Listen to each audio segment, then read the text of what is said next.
Thank you so much for that lovely introduction and for also for having me here. I'm really happy to be here and hopefully we can have an engaging conversation today. I'm going to talk a little bit and then hopefully we can sort of open it up and have an opportunity to, for you guys to ask me questions, but also to just kind of reflect together as to what leadership means in different ways. And so it's rare for me to actually that I sit and think about leadership as a discrete thing, and to reflect on how I've been shaped by really wonderful leaders in my life, and maybe how I might be a leader myself. I don't often think of myself in this particular way, but upon reflection, yes, I do lead in different parts of my life and have led in different spaces. And so I'm happy to share sort of, what I think and how I came to think it. I'm going to share a sort of pulled together PowerPoint just so you guys have something to look at and sort of not sort of focusing on me. Can I share my screen? I think I should be able to. Sorry, I have a new computer, so it's not quite savvy with it. Oh, it's saying I need to open my system preferences. Dear Lord. Hold on. Give me a minute. Oh, it says I have to quit? Oh no. If it might be easier, you could always email it to me and I can screen share it. Yeah, let me do that. That will be easier. Okay, so just give me a second. I'm going to mute myself for a second.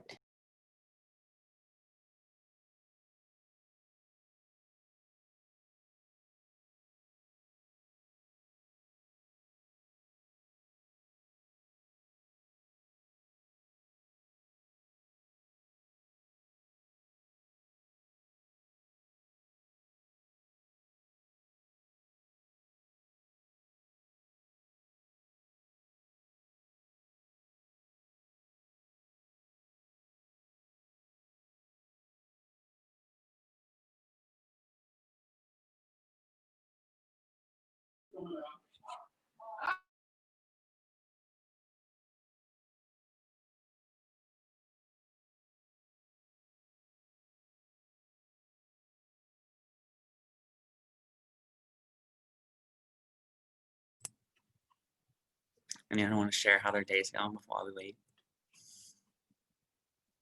Any good news? Anyone have good news? The sun's out. It's beautiful where I am, at least. It's like so cold, so It is cold. I wanted to take a walk, but I didn't want to do that in the cold. Well, it's Thanksgiving break next week, so that's what I'm waiting for. There you go. I feel like the weather's finally getting to what it's supposed to be at this time of the year, which is sad, but understandable.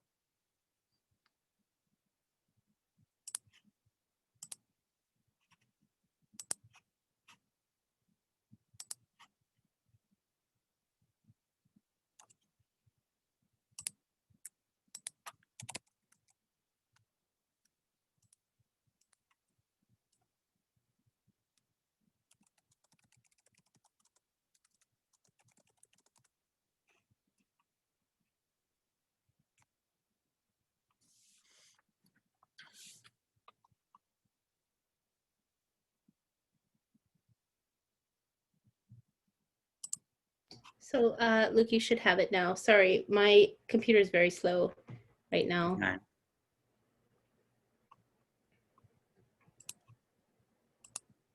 There.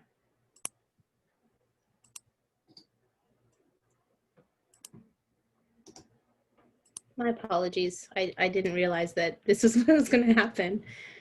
They literally gave me this new computer today. So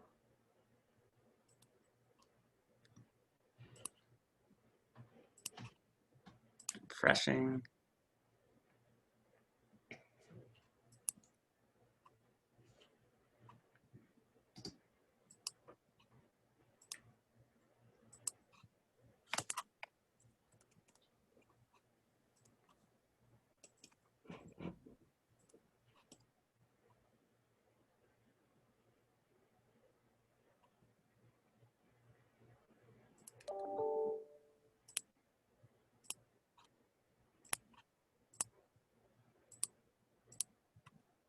Okay, got it. Opening it up. Okay, great.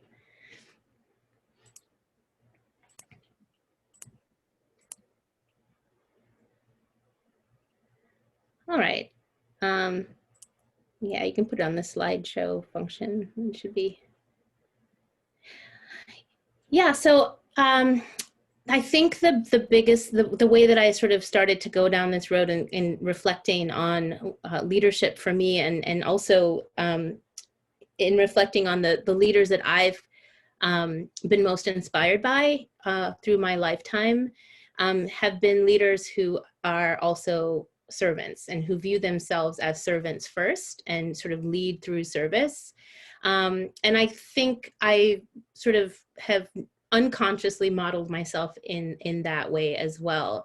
And thinking about what most inspires me and what most motivates me to be in the world and do in the world are people who are called to lead through service, and often find themselves there not necessarily because they chose to be there, but as a result of their actions and as a result of their inspirations.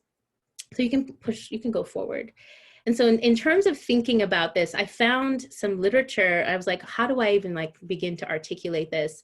And I found Robert Greenleaf's sort of work, who has really kind of thought through in terms of the philosophy of servant leadership. And I thought this was a really good way to kind of frame how I think about leadership.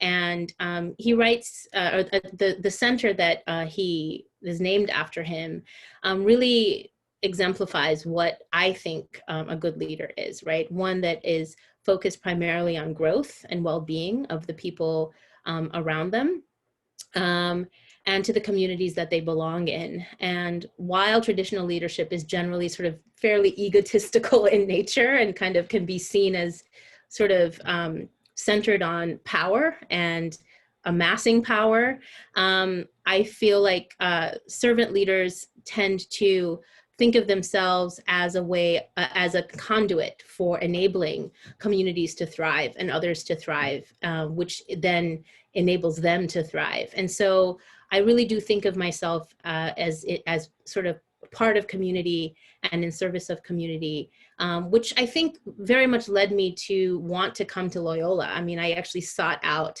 institutions in higher education that reflected that value for me. I was on the cusp of leaving academia when I came to Loyola, when I decided to come to Loyola, precisely because it just didn't give me what I needed in terms of being able to engage both my scholarly identity, but also my activist identity. And I've been an activist since my college days in Minneapolis. And I do think it's ironic, at least in my life, that the George Floyd events emerged and erupted in Minneapolis, in the neighborhood that I actually spent a good chunk of time in.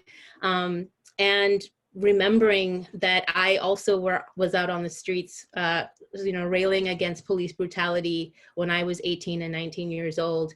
And so to see that still happening, still, as intense as it is now, in the age of,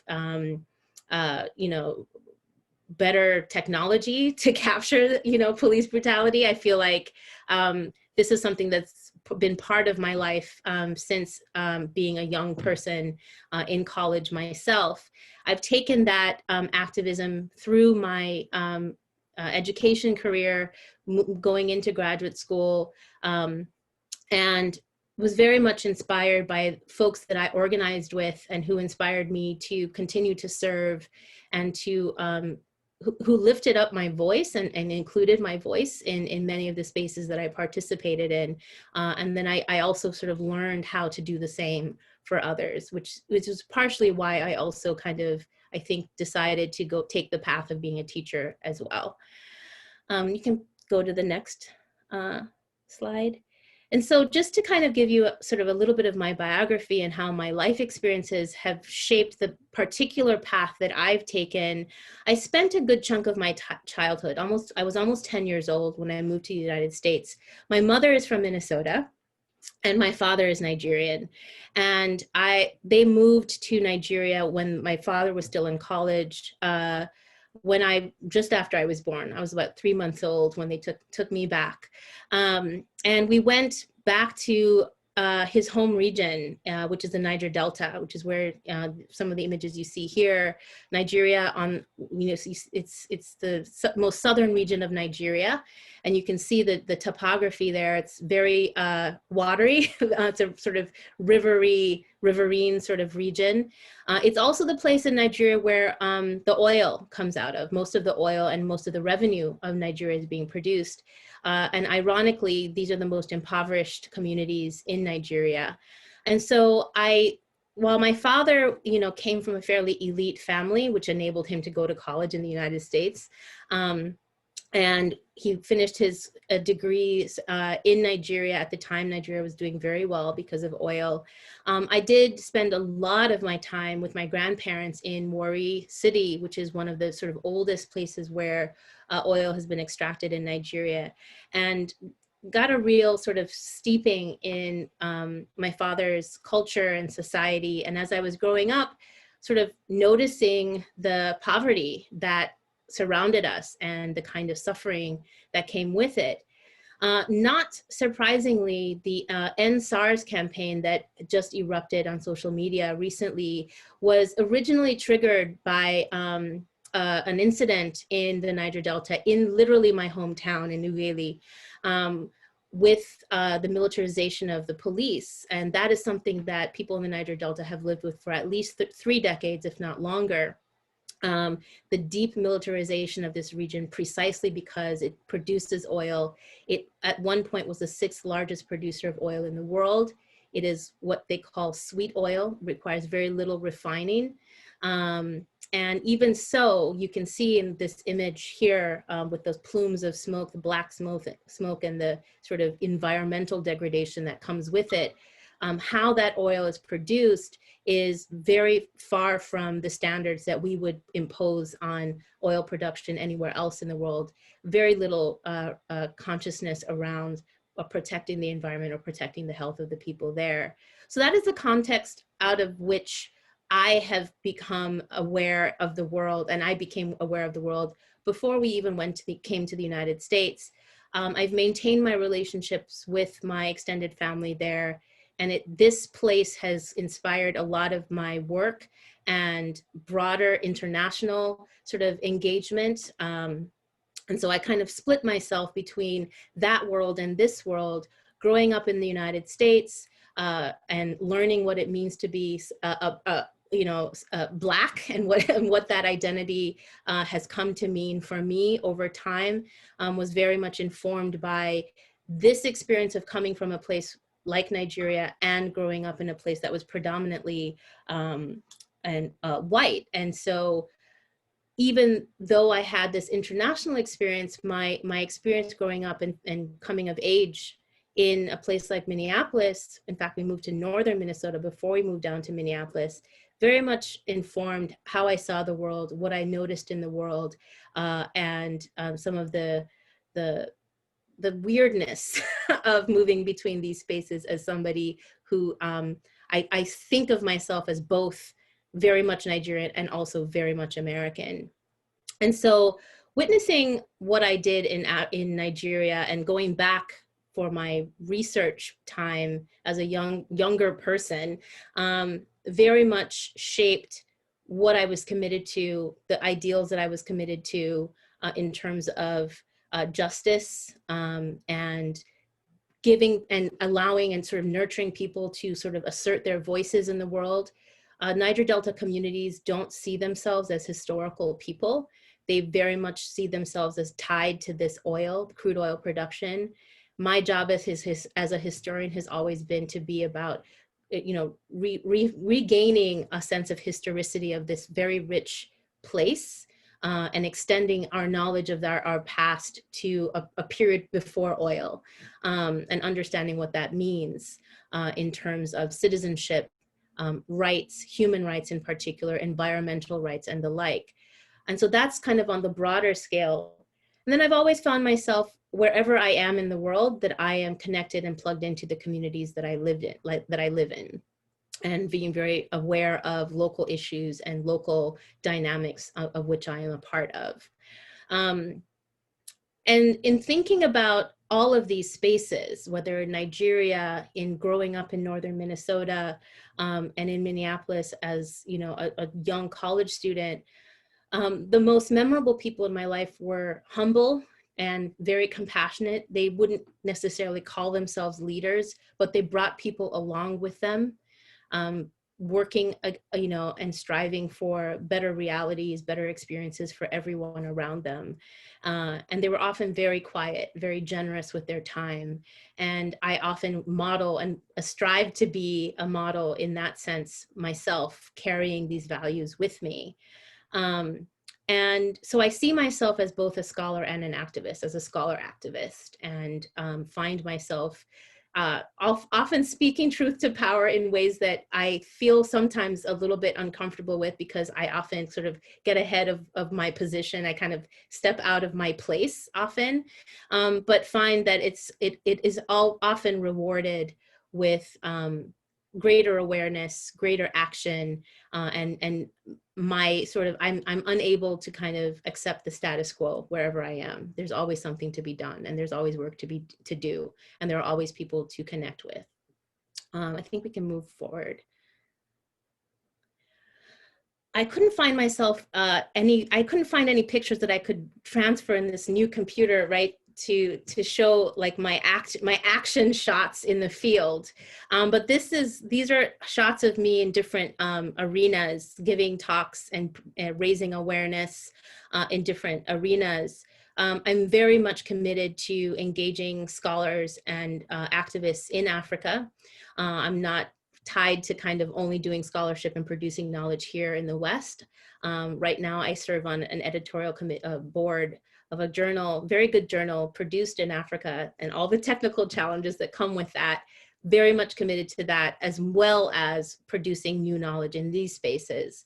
And so this is something I'm very much committed to. I think knowledge is power, and my role as a scholar and as a servant leader is to produce useful knowledge and to impart that knowledge to as many people as I can. I've already committed myself to building out the local archives in the Niger Delta, which is a place that doesn't have many archives. It's one of my biggest methodological challenges in my actual work, is to bridge those gaps, because these are marginal communities. Very little has been saved of their past. And so this is something I'm very keen to be aware of and to also participate in trying to address. I'm also here to support others in their journey of self-discovery. This is my teacher role. Some of you have taken classes with me. You can tell how passionate I am. I never stay in one place. I walk around, and I'm animated when I talk about the histories that I teach, which I'm deeply invested in and I truly love. And I hope to kind of inspire as many people with that energy as I can. And again, just being part of my community and engaging in the world that I actually occupy, the space and places that I actually occupy, is a very sort of important thing for me. And often I can easily find connections between my local with my global, right? These various arenas that I have participated in and that have worked to shape who I am. I think my last slide is coming up. Yes, this is a quote that I carry with me, written by one of my favorite authors, who has been a vibrant activist in her own right, Arundhati Roy. And so this is a quote that I return to and use to reflect on when especially in times where I feel most powerless and I feel like I am not at my best game. Is to just remind myself that life is complicated and it's complex, and it requires a little bit of everything in terms of what you see and who you connect with and how you connect to the world. So I'll read it here. The only dream worth having is to dream that you will live while you are alive and die only when you are dead.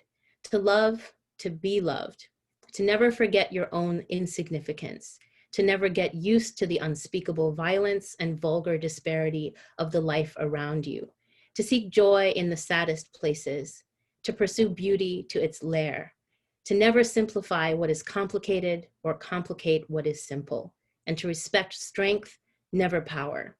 Above all, to watch, to try and understand, to never look away, and never, never to forget.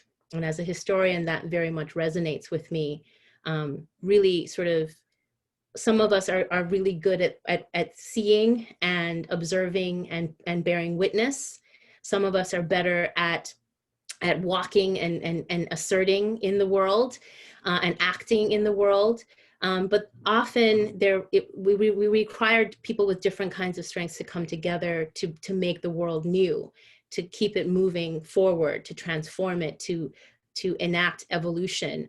And I think in this particular historical moment that we're living in, we need to remember where we get our inspiration from, and what we aspire to connect to, and what we aspire to enact in the world.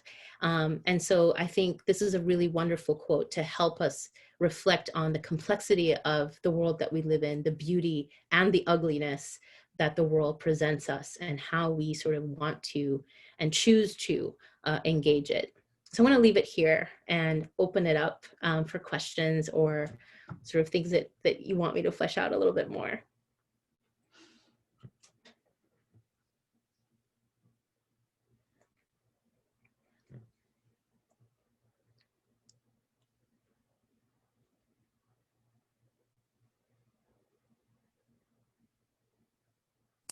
I'll start with one. So you talked a lot about enacting change in the world. How do you deal with times when the change that you wish to see gets halted or impeded? How do you sort of overcome and persevere through that? I'm experiencing that right now.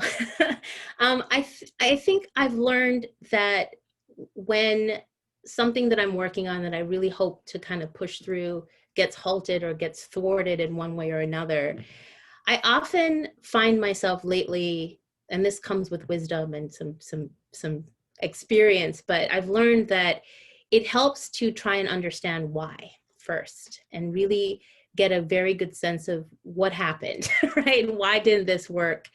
Is there something that I can reframe, reapproach, rethink in order to continue my efforts, right? I rarely give up on a thing that I believe in.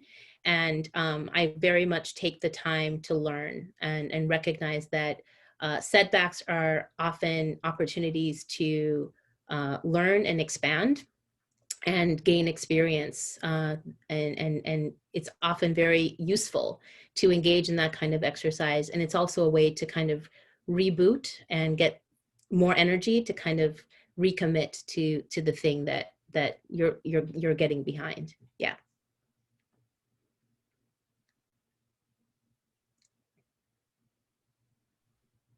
Kind of going off of that, do you have a specific time that you kind of think back to reboot your motivation and experience that you had? Oh my goodness, many. I think there was a particularly dark moment when I was getting my PhD where I almost quit my PhD trajectory like 2 or 3 times. I'll say that. I started out thinking that I wanted to be an artist when I went to college. That's when I started college. I went to college to study art. And I was a practicing artist at the time, and kind of found myself on the path to graduate school, in part because other people saw stuff in me that I wasn't seeing in myself. Like, oh, she's really articulate. Oh, she's really, interested in history. And I was interested in history, but as an artist, right? And I liked telling stories. And I said, oh, this is cool. I'll just keep going down this path. And I kind of found myself in grad school just really upset because I realized I hadn't actually consciously chosen to go to grad school. I just kind of found myself there, and had to really think about the why and whether or not it was worth continuing, and recognizing that I likely was in the wrong program. And then applied I'd gotten into NYU originally. I got talked out of it and put into this program at Wisconsin. And so I took a leap of faith and I said, okay, I'm going to apply to the program I really wanted to be in the first place. And if it doesn't work out, then it wasn't meant to be, and I'll go back to my art. Got in. I just got in. I literally only applied to one program. Got in. I was like, okay, this is a sign for me to keep going. And I got there, and it was a struggle, but I was happier, and I reframed my sort of project and everything. And coming back from the field, I felt very defeated because I wasn't sure that being an academic was the best use of my energy. I thought maybe I should be a practitioner. Maybe I need to go into nonprofit work and not finish my PhD. And so I had to take a moment to really reconsider again the why. Like, why am I doing this? What are my strengths? And realize that I still loved to tell stories. I still felt like when I connected with people, it was a real connection and I could move people. And so I said, you know what, let me just finish the thing. Let me finish this thing. I was poor. I was destitute in grad school. A lot of my cohorts and peers had gone off to start their careers and earn money. And I was really kind of struggling. I was also hardworking, and I found I ended up working full time while finishing my PhD, which was anathema. Like, people looked at me like I was nuts, but it was a way for me to hedge my bets and to make myself feel like I was acting in the world. And so I worked full time with this nonprofit and learned a huge amount from that experience, but it slowed my trajectory down in terms of my PhD. But it also made me more whole. I felt like I was a better, more well-rounded person, and I wasn't afraid now to not finish the PhD. And so I was staring down the gauntlet. Basically, I had one semester to finish my dissertation or I'd get kicked out of the program. And no one knows this story, but I wrote my PhD so quickly, and I read it now and I don't know where the words came from.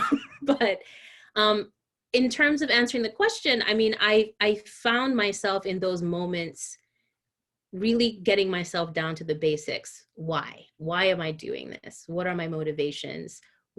How do I envision myself in the world, acting in the world, and how are my talents going to be best used? To this day, I'm not completely convinced that I'm going to be an academic forever, right? I'm always kind of thinking, the skills that I have here can be used in different ways. And I feel like that's always helped me kind of maintain a kind of,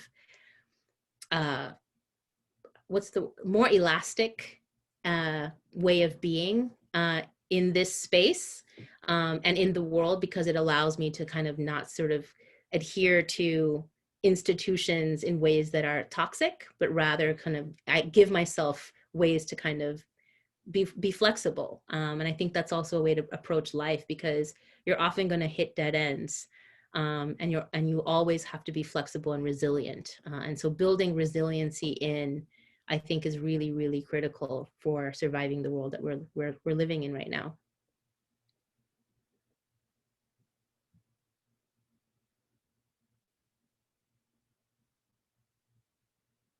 Other thoughts, questions? I was just curious if you would be willing to speak about what kind of activism you took part in, and then if there was any. It sounded like you kind of have been in different areas, so if there's anyone that was particularly significant to your growth. Yeah, so a couple of things. So again, often my actual active activism in terms of me physically doing things has often been shaped by literally where I am. So again, I really started becoming active right out of high school, in college, around police brutality. It was very much informed by my brothers experiencing it directly and being enraged by those experiences, and also my friends in college, and literally connecting with others who were organizing around police brutality and raising awareness and engaging with both the police departments in Minneapolis, in South Minneapolis, where George Floyd, the George Floyd thing went down, and getting out in the streets, causing ruckus and, being loud. But also that connected me to other issues that were salient at the time in and around Minneapolis. At the time, I organized around desegregating public schools in Minneapolis. So Minneapolis is one of the most segregated cities in the Midwest. Chicago is also extremely segregated. All the main cities are very segregated, or had been during that time. This was in the mid-90s. And so I got plugged into that after, starting with police brutality. And at one point I had taken a kind of break. I was moving really fast with my undergraduate degree. So I took a semester off literally and worked in one of the public schools in order to get a better perspective on the policies that we were trying to push for city council to kind of address, so that I could have a better sense of what I was getting behind and what I was witnessing. Later on, I got really active while I was in the field in Nigeria, really trying to understand where people were organizing around environmental injustice in the Niger Delta. Most of the activism going on there were launched by women, mothers in particular, who were motivated not by the environmental degradation, but rather the fact that people weren't able to get jobs, even though much of the oil was coming out of much of that space and much of the money that was being generated. And so I did a lot of work just trying to engage in terms of really understanding how people were seeing the problems in the Delta and recognizing that coming from the US, I had no idea.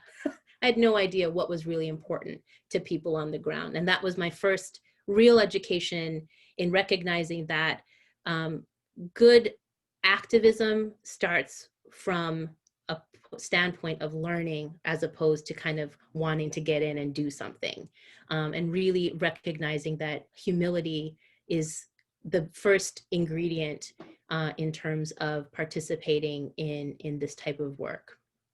So those are my three arenas.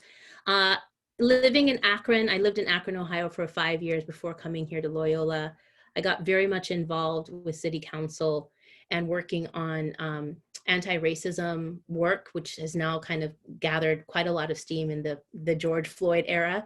I always spend about 2 or 3 years living in a place before I figure out who and what I want to connect with. And so I'm kind of in that process now here in Baltimore to see where I fit in and what matters to me. And now that I have children, I'm starting to feel like schools and education in the public school space is probably where I'm gonna end up, moving in terms of where I'm connecting to this space.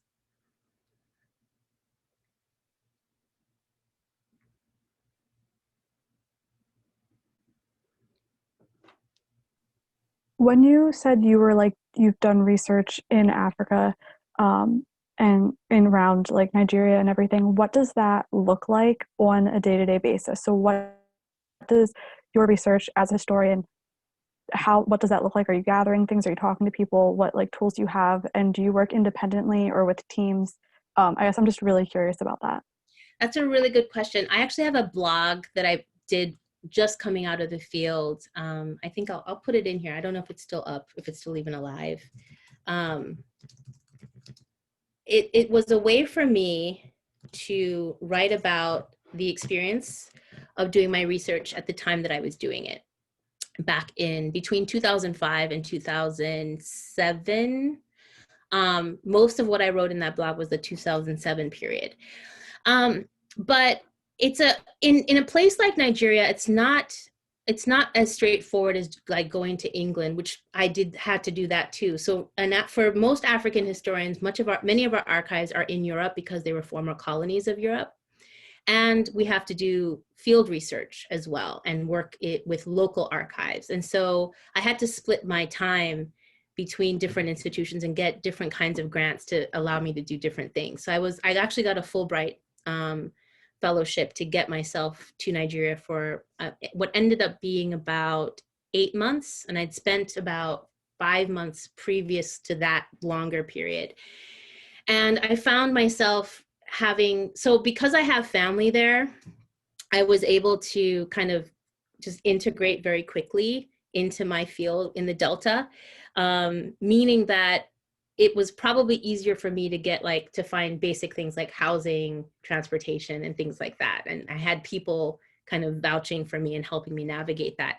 As an outsider, I don't know that I would have been able to do that because Nigeria is a very difficult space, especially in the Niger Delta, which is again deeply militarized, very can be dangerous at times. At the time, they were kidnapping foreigners and holding them hostage. It's a thing.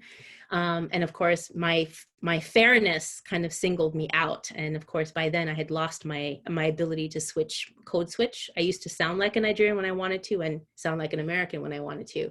I can't do that anymore because I don't spend enough time in Nigeria. And so that sort of the logistics part was quite a feat. And thankfully I went early to figure out how I was going to navigate that. So the 8 months that I spent there for my actual field research, I spent a lot of time in Ibadan, which is quite about 6 to 8 hour drive because the roads are so bad, looking at local national archives, which dealing with lack of electricity, lack of ventilation, is itself a problem. And so I had to bring a lot of equipment to facilitate my ability to like digitize documents, and many of the documents, 20th century documents, are falling apart. So trying to deal with that. And then going between that space and the actual local Niger Delta region in and around Warri, Sapele, further into the sort of swampy region, which is really destitute, interviewing people and bringing my equipment and trying to stay safe at the same time was a real feat. And again, I credit my ability to do that in that relatively short amount of time to having family there and being able to kind of help me navigate that. But yeah, I did a lot of interviews, a lot of communication and trying to get people to talk about things that they hadn't talked about before, right? So trying to get them to think historically was a real challenge because they were always bringing it back to the current politics of oil. I'm like, no, I'm not interested in the oil. I'm interested in the politics of the 1960s, for example, and trying to understand, how these political parties were operating and trying to get a seat at the table when independence was being negotiated, because that was like my thing at the time.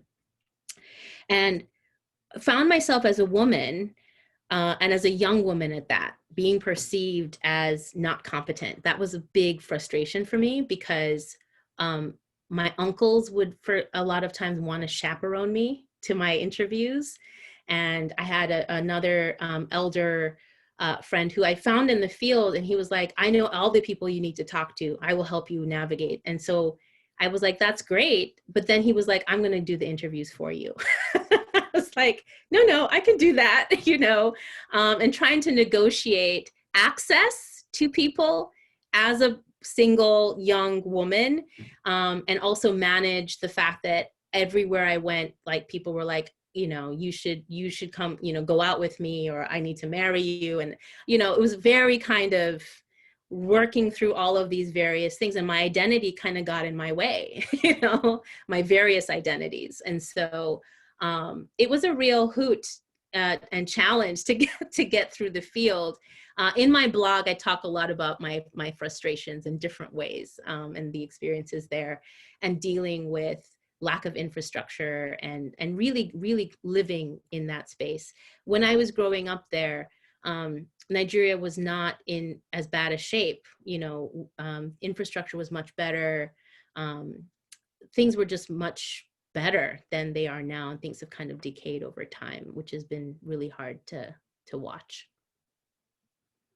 I don't know if that answers your question, but it's a lot to deal in that field. And again, that's one of my fields, and I have to do some of my other research in London. I have to literally go to the National Archives in London as well, which is fun to do. Thank you. Mm-hmm.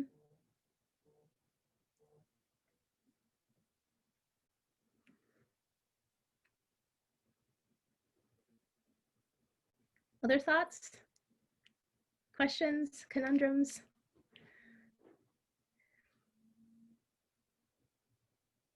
I guess one more thought. So I know that you just mentioned that you don't really know if you see yourself fully in academia for like the entirety of your career, which is totally understandable, but I'm thinking, what are some other things that you're interested in still like delving into further? Yeah, so I spent a little bit of time uh, when I was working as a graduate student. I was really lucky to fall into some work around preservation and digitization of archives. And so I worked with the Mellon Foundation for about 4, almost 6 years. Actually, part of my Fulbright time I kind of gave to touring northern Nigeria to look at Arabic manuscripts, which is part of a larger, very long tradition of Arabic manuscripts in the Western Sahel region, all the way to Mali. And so that was really enriching. And so I learned a lot about the technical aspects of doing that, and also got really good at negotiating with people locally to like let us have access to these things. And again, using some of the skills that are my strengths as a teacher, in sort of raising awareness about this, basically this cultural heritage that, especially in northern Nigeria, is something that very few people even recognize they have in their backyard. After that, I kind of fell into work at JSTOR. I actually was one of their kind of editorial content developers. I was responsible for pursuing and entering into contracts with different journals in different particular fields, including African studies, history, anthropology, etc. And got, again, to really learn about academic publishing. So that was another field that I do now have experience in, and I could easily kind of go, but I didn't really enjoy it. It was kind of a cutthroat space that doesn't work well with my disposition. I was really good at getting contracts, and my biggest sort of victory was getting a Belgian publisher who had stonewalled participation with JSTOR for about 8 years before I got there. I was like, I'm physically going to go to Belgium, and I'm going to meet them, and I'm going to get them to sign it. And it took me 3 days, and all the way out past like this out of the way town in Tervuren, close to where I think Loyola has our sister university, like in that area. And in the meantime, I got to meet with a rare African journal publisher who was still alive and had never had the journal published. And so while I kind of killed 2 birds with 1 stone, doing 2 impossible things. And so I was like, I walked back really proud of myself. And so it wasn't just that I learned about academic publishing, but I recognized that in future, if I were to leave academia, I would be very happy working with various nonprofits in terms of entering into agreements, negotiating alliances, and things like that. I'm really interested in human rights and civil rights issues of governance, because I am a political historian. And there's plenty of work to be done in this region, in the DMV area, of institutions that do that kind of work. So at the moment, I think it's still possible as an academic to engage with that. And if ever I get really tired in academia, that's something I might be able to kind of segue into.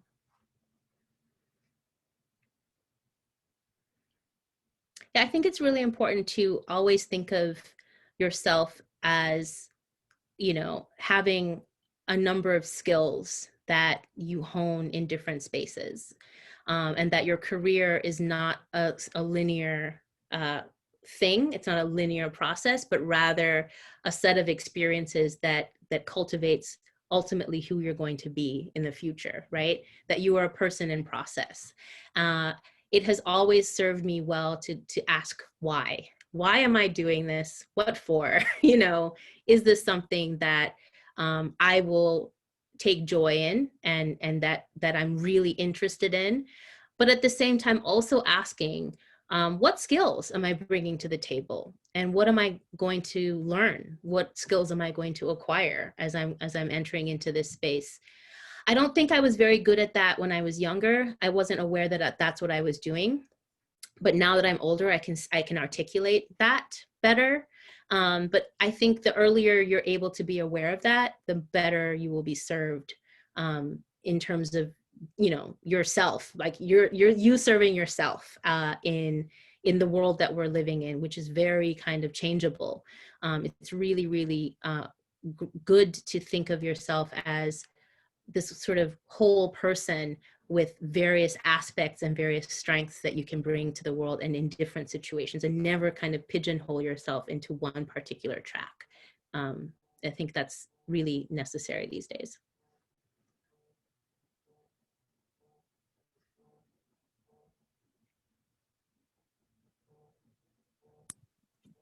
Any last questions? All right, we'll wrap it up with this last question. In your opinion, leadership is one of Loyola's core values. Why do you think it is, and how do you think students should enact that core value in their life? That's a good question.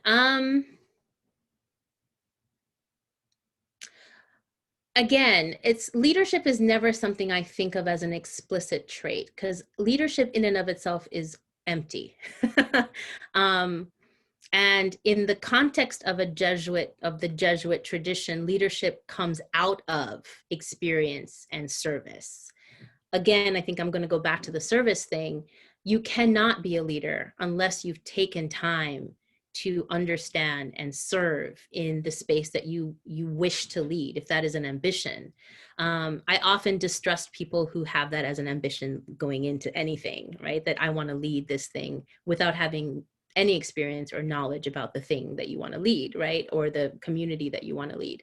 And so, I think most people would be suspicious of anyone who kind of enters the space to lead, right? It's often easier and better to enter into a position of leadership having been part of the community that is being led, right? And again, I learned this when I was in Nigeria in the field, trying to, you know, engage in activism and recognizing that I knew nothing really, and that I had much more to learn. And now, even now, I have a lot to learn because I don't live there, right? My experience is here. And so I'm limited in my ability to lead in that space, but I am always able and willing to contribute. And so I think in thinking about leadership, I think there's always a kind of precursor to leadership, and that is service and sort of participation before leadership. And leadership is an outcome that may or may not be where you want to be. I mean, I think there's a lot to be said for folks who don't have an ambition to lead and who just want to make the world a better place. If that's what your motivation is, you may end up leading. You may end up being critical to the effort of change, but may not necessarily be, you know, that may not be your role, is to lead. And that's the other thing, is that this is where humility comes in, and a sense of a real commitment to change in the world, is that humility goes a huge way because it brings insight. It allows you to grow as a person and to gain an insight. And with that, then you're able to kind of move along a trajectory. Whether or not it takes you to leadership or not becomes less important if you're on a journey to grow in insight and to participate in transformation. If those are your goals, you might end up in leadership, you may not, but that's not the point. I think leadership is something that if you attain it, then think about it, reflect on it, be aware of how you lead, but it may not be something that you want to necessarily strive for, because it can corrupt, I think. Awesome, thank you. So I hope that sort of wraps up our last Leadership Cafe. I sort of hope that you all took something out today to, you know, contemplate, reflect on, implement in your life to create that change that maybe you wish to see in the world. But the last thing is, I'm going to put in the chat the survey link. Remember to fill this out. This helps us mark your attendance if you're an SLC or ODK. It also just helps us sort of evaluate leadership cafes and help improve them in the future. And as I said, there will be leadership cafes next semester. There are 3 new ones next semester, so keep an eye out on those announcements to come out during the semester. But that is all we have for today. So thank you again, Dr. Okoh. Thank you all for coming today, and I wish you all a great Wednesday. Thank you. Thank you for having me. Bye, everyone. Thank you. Thank Bye. you. Thank you. Thank you.